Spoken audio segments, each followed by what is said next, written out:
Cerita legenda dan dongeng bersama Sang Musyafir Putih, Sang Penjala dan Burung Emas. Di sebuah desa kecil yang tersembunyi di antara hutan lebat dan sungai berkelok, hiduplah seorang pria tua bernama Pak Damar. Ia dikenal sebagai penjala yang sabar dan bijak, meski hidupnya sederhana dan hasil tangkapannya tidak selalu banyak. Tiap pagi, ia berangkat ke sungai dengan jala dan harapan, bukan sekadar untuk mendapat ikan, tetapi untuk mendengar suara alam dan merenungi hidup. Suatu hari, saat sedang menjala di tepi sungai yang tenang, ia menemukan seekor burung kecil yang terjerat di jaringnya. Tapi ini bukan burung biasa, bulu-bulunya keemasan dan matanya berkilau seperti permata. "Pak Tua," ucap sang burung dalam suara lembut, "lepaskan aku, dan sebagai balasannya, aku akan memberimu 3 nasihat hidup yang akan lebih berharga dari emas." Pak Damar, yang sudah kenyang akan dunia, mengangguk. Ia tahu bahwa harta sejati bukan selalu yang tampak berkilau. Ia melepaskan sang burung dan duduk di atas batu. "Nasihat pertama," ujar sang burung, "terbang rendah, jangan sesali apa yang sudah terjadi, sebab penyesalan tak bisa mengubah masa lalu. Nasihat kedua," lanjutnya, "jangan percaya pada sesuatu hanya karena kelihatan menggiurkan, sebab tidak semua emas adalah berkah.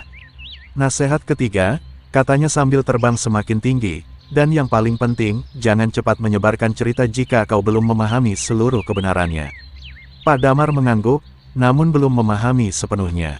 Lalu tiba-tiba, sang burung berseru dari kejauhan, "Pak Tua, kau bodoh. Tahukah kau bahwa aku menyimpan berlian besar di dalam perutku? Andai kau tak melepaskanku, kau akan jadi kaya raya."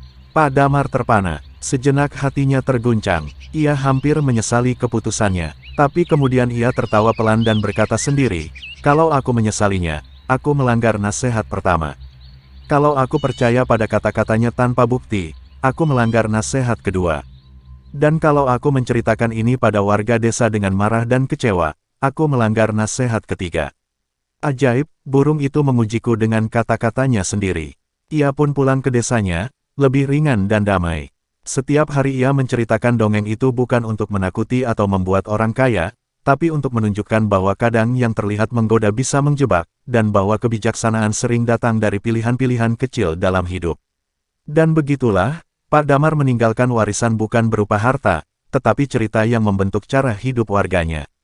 Pesan moral, jangan menyesali masa lalu yang tak bisa diubah. Hati-hati pada janji yang terlalu indah, gunakan akal, bukan hanya harapan. Belajarlah untuk menahan diri sebelum menyebarkan kabar atau penilaian.